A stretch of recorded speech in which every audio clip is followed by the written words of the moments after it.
am the man who sits upon the throne. I've conquered them all.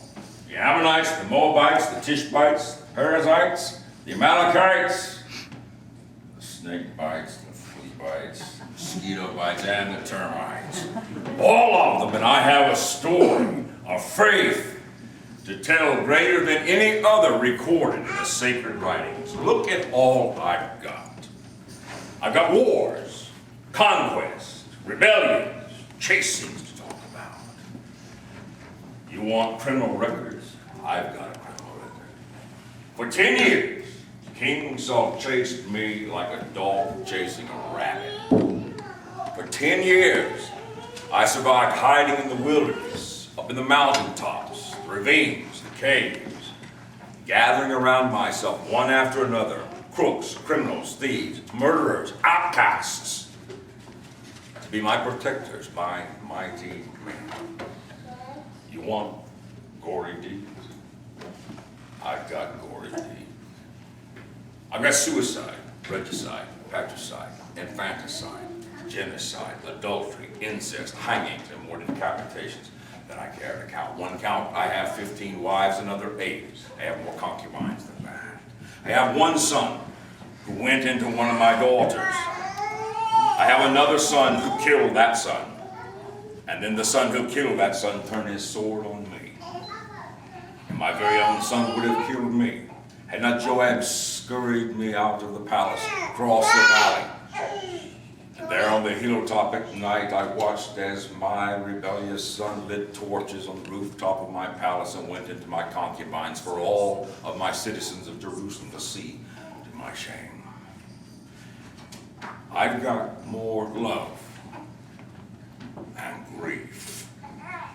I've got more joy and heartbreak than any one man should ever be able to speak of from one heart and soul.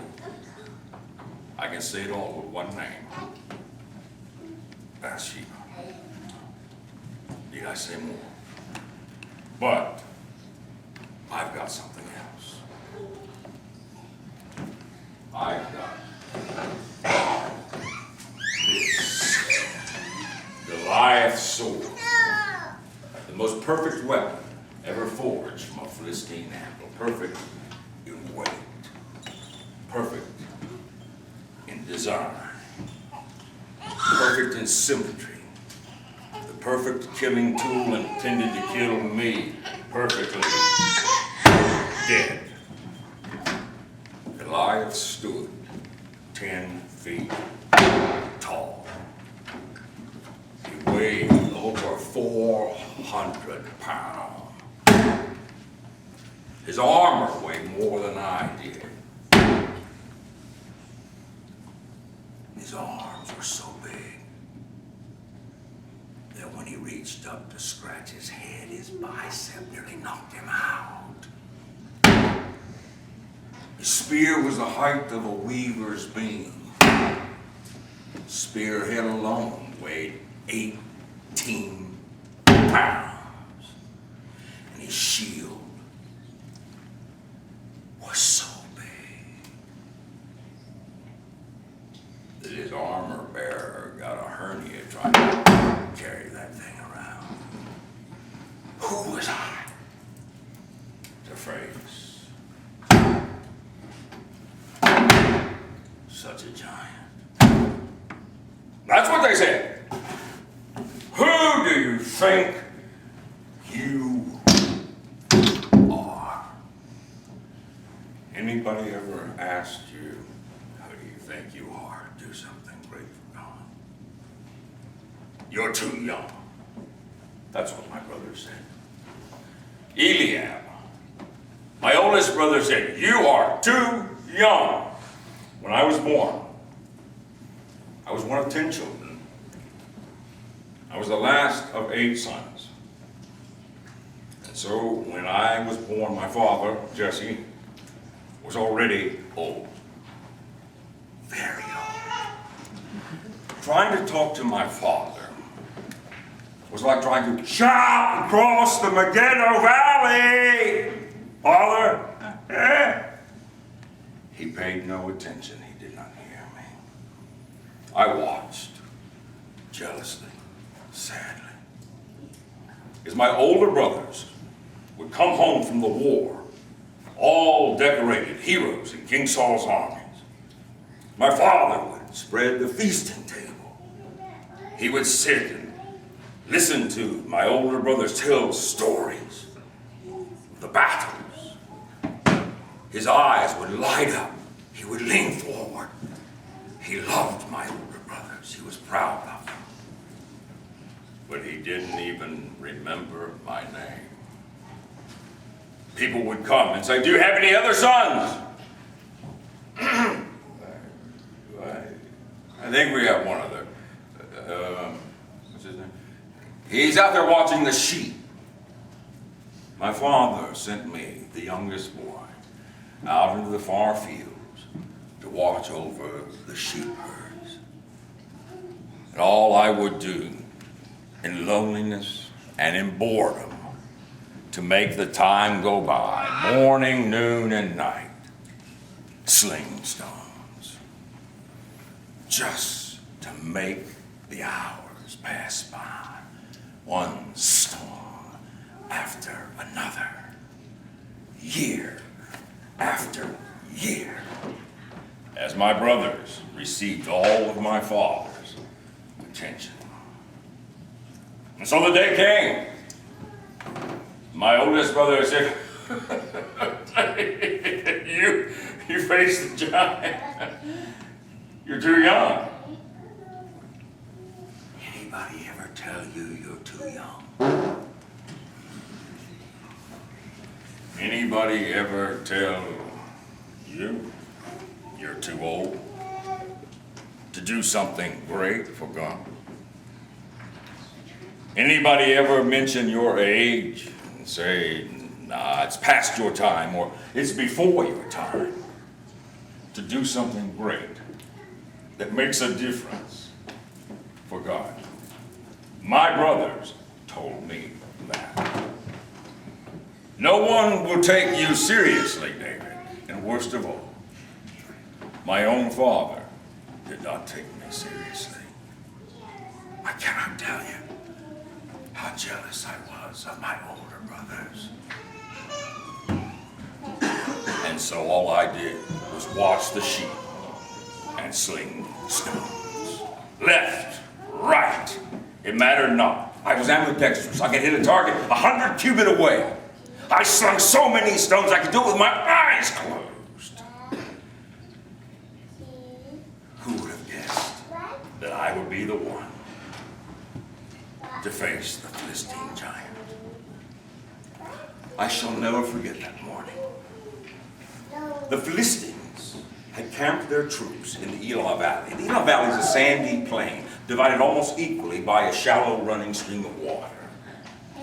The Philistines had camped their troops at the south end of the valley. Their camp was filled with the feared chariots of war made of iron.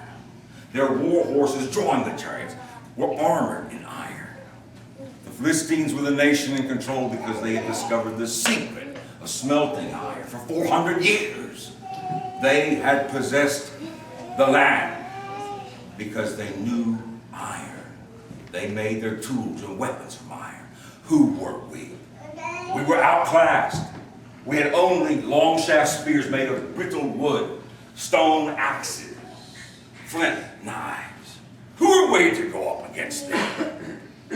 I shall never forget that morning. Saul, our king, for all of his many flaws and faults, was a brilliant military tactician. He knew that if he sent his troops out to face the Philistine chariots on the level ground of the valley floor, they would be slaughtered. The Philistines had already slaughtered 3,000 with one pass.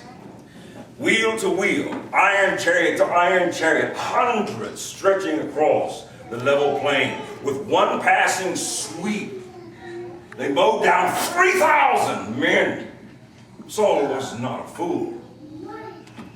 He decided to position his troops at the north end of the valley, up in the foothills, behind the ravines and the rocks, trees, the uneven terrain.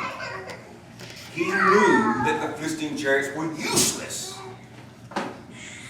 except on the level ground. And they could not roll up in such uneven terrain. They could not come up. And Saul dared not send his troops down. So day after day passed. The stalemate continued. The standoff was tense. And finally, it could only be settled with combat by champion. Winner take all.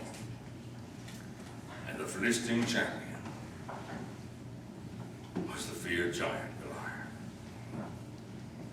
That morning, the sun was rising, magically reflecting off the polished armor of the Philistine foot soldiers, all standing a full head higher than our men, equipped with double-edged swords of iron that could split you down the middle with a single swing. Their war horses were pawing the earth nervously, ready for the charge. The chariots lined up wheel to wheel. Their trumpeters blowing silver trumpets, wearing purple garments. And then suddenly, the chariots parted.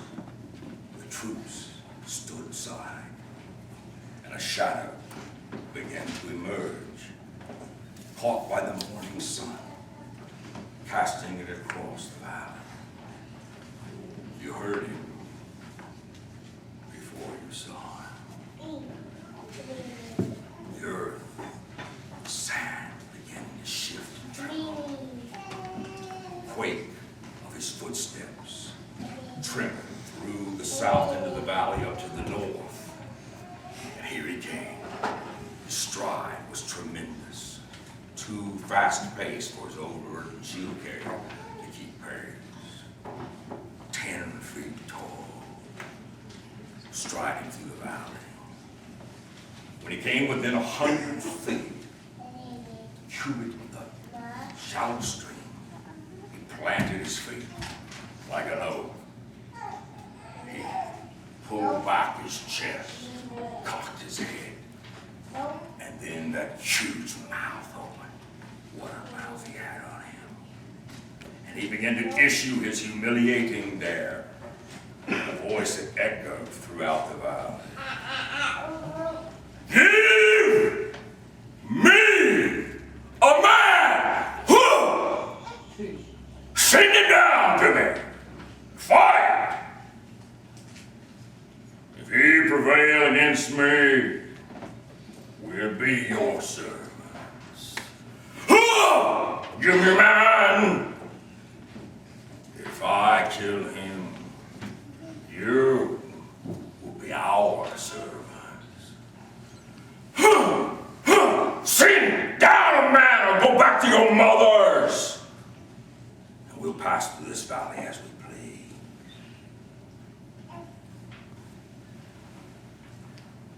You could have heard the heavy breathing of a grasshopper and the silence that followed. Saul's troops were hugging the ground in fear of annihilation. The very sound of this man's voice. I must admit that my heart skipped a beat or two when I listened to him shouting. The longer I listened, my fear diminished. As I began to realize he had memorized his speech.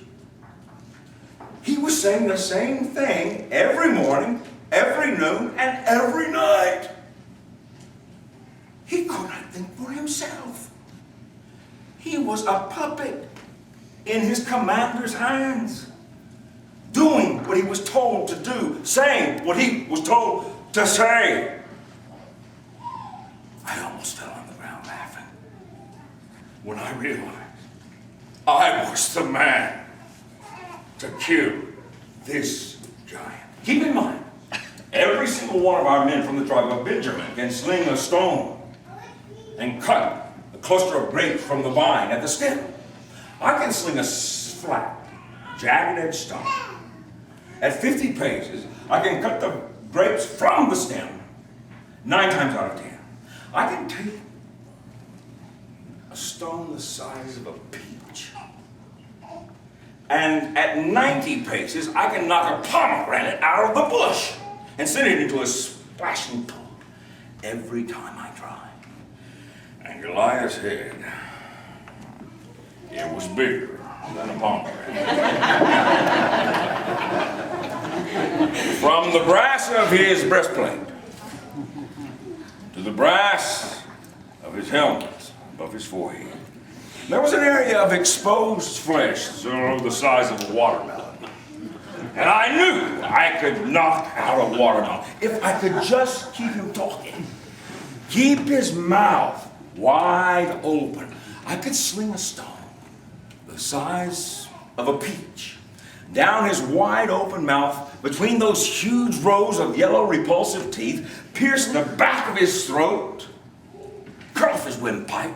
He would drown in his blood. King Saul summoned me to his tent. Humbly I walked in. Put that on, he said. What? He pointed at a heap of leather armaments and strappings. Put that on. I attempted to pull the leggings up and strap them. They came up over my hips. It was Saul's armor. Saul himself was 7 feet tall. I unstrapped. I said, King, I'm not tested myself with such weapons. I did not bother to add that I hadn't the slightest intention of getting close enough to that giant to engage him with weapons of conventional warfare. Only an idiot would have done that. The first blow from that giant's sword would knock Saul's sword from my hand. The second would sever my arm from my body. A fool I was not. Let me go as I am. The Lord will deliver this Philistine dog into my hand. At that moment, I held up my right hand. And that is the moment of faith. I realized then why everything had happened to me in my life. The years of watching the sheep, of being the youngest son, of feeling my father did not notice me, of being bored out of my mind, and slinging one stone after another. All the gophers who had popped their heads up that I'd slashed their heads off at the neck. Every target that I could hit with my eyes closed. Every wolf I ran away with the sling of a stone. 10,000s upon 10,000s through the years. The Lord will deliver this Philistine dog into my hand. And I looked at him. The calluses, the dexterity, the ability to hold the leather thongs and to feel them as though they were an extension of my very body. The confidence in my aim. The Lord had prepared that hand, and I had not known it. All those years of boredom, the God of Israel was preparing this hand. It wasn't until that day that I realized this hand was the only hand prepared to slay the giant from a distance. If I could just get within 30 paces of him, keep his mouth wide open, I could sling a stone, plum or peach size, and I was certain that I would kill him. When I emerged from King Saul's tent, I began to strip off my clothing, leaving only my loincloth, so that I would be free to run, jump, dodge, zigzag, leap, sprint. As I began to make my way down the foothills, I stopped. stopped at an outcropping of rock. I mounted it. I wanted everyone to see it. Goliath was down there. He was watching me. And at that moment, the great secret of my life became understood. I closed my eyes for a moment and remembered the day. So bored, slinging stones, listening to the smelly sheep bray, wishing my father would pay attention to me, jealous of my brothers. And the old prophet came over the horizon, Samuel,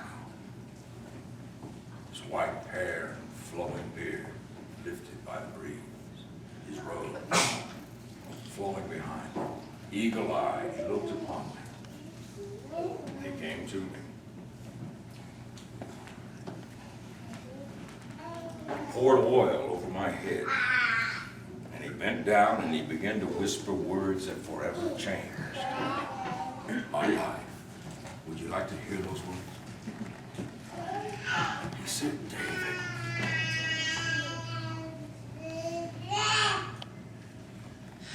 there is one who sees you not as your father sees you, not as your brothers. There is one who sees who you really are and what you are really capable of. He doesn't see your outward appearance. He sees in your heart. And if he finds faith in your heart, no one will be able to imagine what he can do through you. God sees in your heart. Your brothers have made fun of you. Your father has ignored you. But there is one who has noticed you, David. God has noticed you. I stood on the outcropping of rock. I closed my eyes. God has noticed me and taken me very seriously. I now know he's prepared me to be the one man to slay this giant from a distance. I slowed my pace as I reached the sandy plain of the valley floor. I saw him across the stream, standing there bored, yawning. His armor bearer holding the shield in the rear, his sword still at his hip. The sun was reflecting off his armor. As I approached the stream, I slipped out of my sandals. He had thought that I was nothing more than a shepherd boy, meandering my way through the valley to find stray sheep, or perhaps an emissary from King Saul's tent to broker terms of surrender. He saw the outside of me, but he did not see the inside of me. I stepped down into the cool water, laying my shepherd's staff behind me. I took 6 steps to the center of the stream. Without taking my eyes off of him, I bent down. I feigned with my left hand taking a drink from the cool waters, while with my right I reached in and began to feel the stones on the stream bed. One by one I palmed them, feeling them in my hand for size, for weight, for symmetry, for smoothness, until I had dropped 5 smooth stones into my shepherd's pouch. I rose. I took 6 more steps to the other side of the brook. Skillfully, I stepped out with my left foot, while with my right hand I reached back and I pulled the loops of my sling from my belt at my right thigh. He did not seem to notice this. I held it inconspicuously against my leg as I slipped closer and closer to him. Now his eyes were like coals of fire, First there was an expression of bewilderment, confusion, and then anger and rage. I think it was my slingshot that touched him off. When he began to realize my reason for being there. He drew a huge, monstrous breath, opened that massive jaw. I could see between those rows of yellow teeth. That was the target. Just keep talking. What? He bellowed. They sent the boy down to fight with me. I feigned deafness. What'd you say?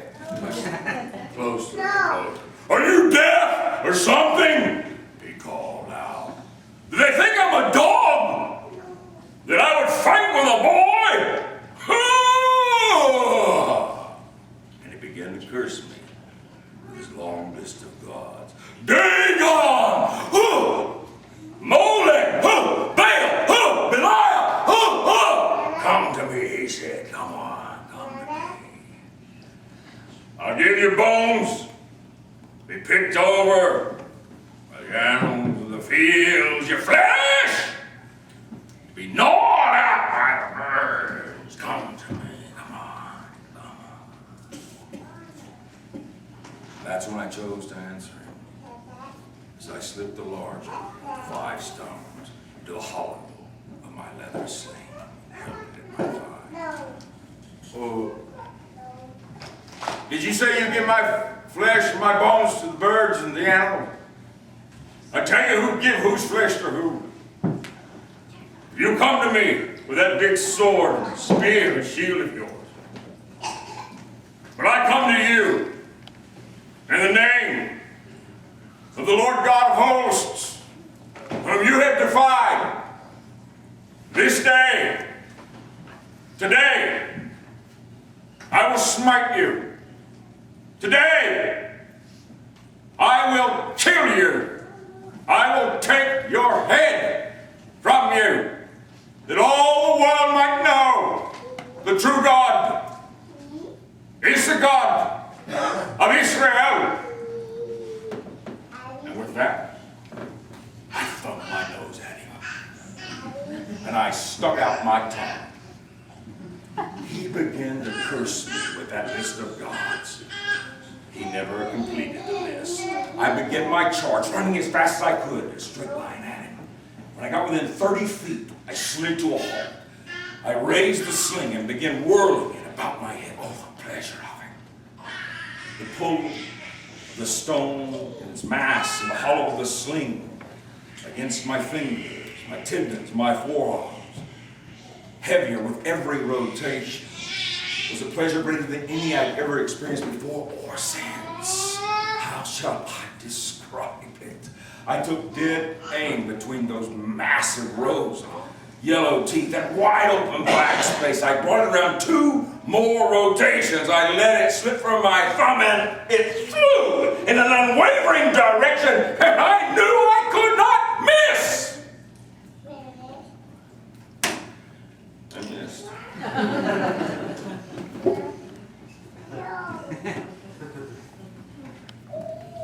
But I caught him in the forehead instead, just above the left eye. He wavered, blood beginning to trickle, his mouth wobbling, his eyes crossing, his tongue darting in and out. He was trying to say something. His arm reached up to the hilt of his sword and it fell useless across his right thigh. He picked up his left leg, took a step forward, and collapsed beneath him. And he hit the earth, and the valley shook and trembled beneath his weight. The shield carrier, seeing his champion fallen, dropped the shield, began screaming for his mother, running back to the lines. All of the Philistines, seeing the unthinkable, now their heralds were blowing the tunes of retreat. The The chariots began to turn inward to exit the south into the valley, their wheels now interlocking. They could not move. Saul's troops screamed, "Victory! Victory!" and began to chase them, and through the day there was the great slaughter thereof. For my part, I stood my ground.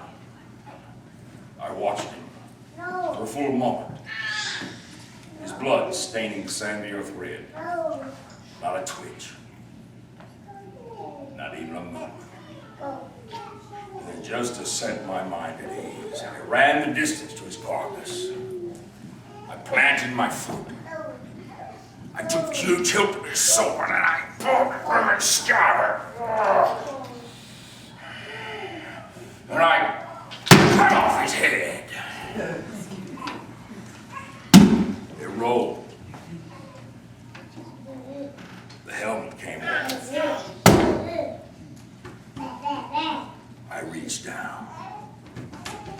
I laced my fingers through his long, matted hair. I hoisted it. For a moment, we were two men, eye to eye. His thunderstruck expression begged the question. So I answered him. It was nothing personal. But the Lord is my light, my salvation. Whom shall I fear? Though I walk through the valley of your shadow of death here, I fear no evil. The Lord is with me. I dropped his head. It rolled towards the stream. I followed it.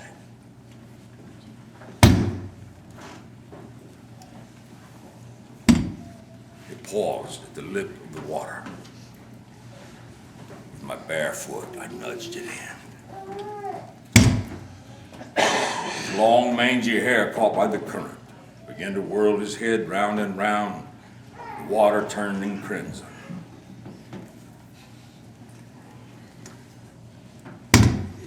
I watched as it bobbed and weaved, made its way through the end of the valley, and Goliath was no more. To this day, I've kept his sword. I've kept something else. You know what's in here? My shepherd's pouch. Yes, stones. You know how many stones in here? 4. Do you know why I chose 5 smooth stones from the brook that day? Because there were 5 giants in the Philistine camp. Read the sacred writings. Goliath had more. He had brothers and cousins. 4 more, large and fierce as he. 1 for each giant. And I have learned that no matter how many victories, there is always another battle waiting to be fought. Morning, noon, and night. For 4 decades now, I have palmed these stones cool in my hand, smoothing them, putting them back in my shepherd's pouch, reminding me to never let go of my faith in God. For 40 years, I've never lost a battle out there. I've been surrounded by enemies. I have never suffered defeat. My body has never been scarred. No blood has flowed from my flesh, though the odds were against me many times. I wish I could tell you that I have been as successful on the battlefield in here as I have been on the battlefields out there. Yes, indeed, there were other giants, but they came and attacked me in my own heart and my spirit. I had a son who killed one of my sons, and he wanted to kill me. I took another man's wife, and then I had that man killed.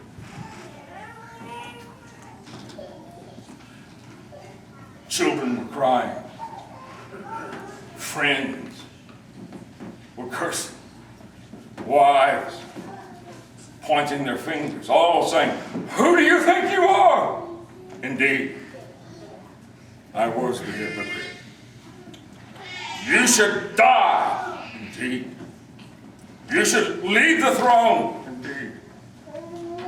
I've stood over the graves of my own children and wondered, who am I to continue to try to hold on to God? But win, lose, or draw, I have never let go of my faith in God. Righteousness, wickedness, regardless, I have never let go of God. Never. There's a day coming for you. Maybe a dark day, and you'll wonder, will God have anything to do with me? Hold this stone. Remind yourself, never let go of your faith in God.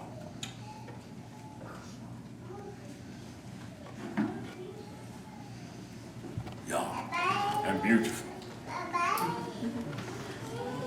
But there is a day when the outward appearance will be no more.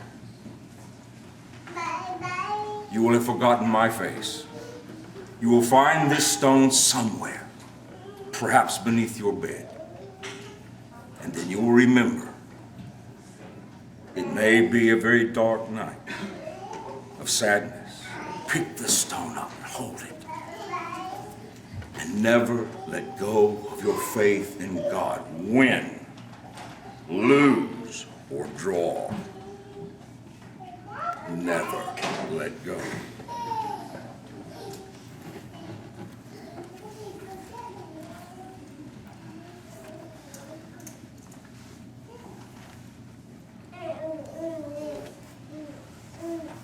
There's a man who knows me well.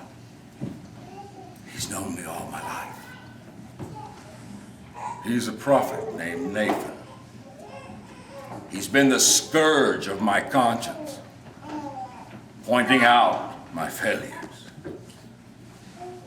telling me that my children would suffer because I abdicated and lost battles to the enemy of adultery and pride. He helped me bury my children. But then he came to me one day. He rattled the shepherd's pouch, and I heard the stones. He reached in, and he took one. And he said, "David, I know you well. And you've never stopped kneeling down to God, asking for a new heart, asking for the joy of your salvation to be restored, even after your darkest nights, and the darkness of your soul." And he put that stone in my hand and he held it over it.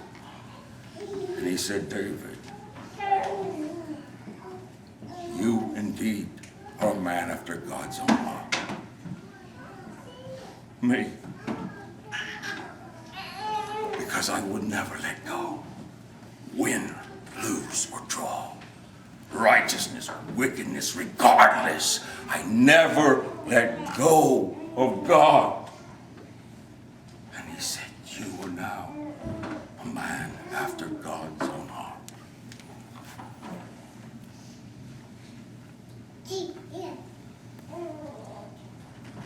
Never let go of your faith in God.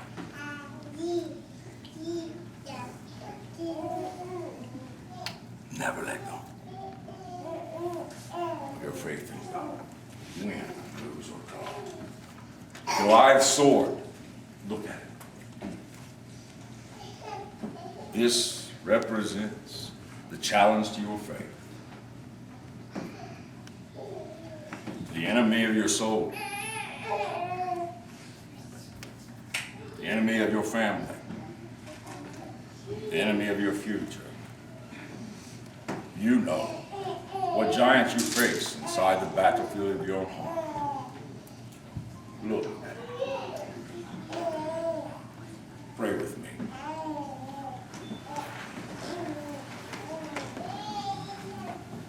The Lord does not save with swords. Repeat with me. The Lord does not save with swords. The Lord will not save with spears. Or with shields. The battle is the Lord's. My battle is the Lord's. The battle in my heart and soul is the Lord's. The battle for my family is the Lord's.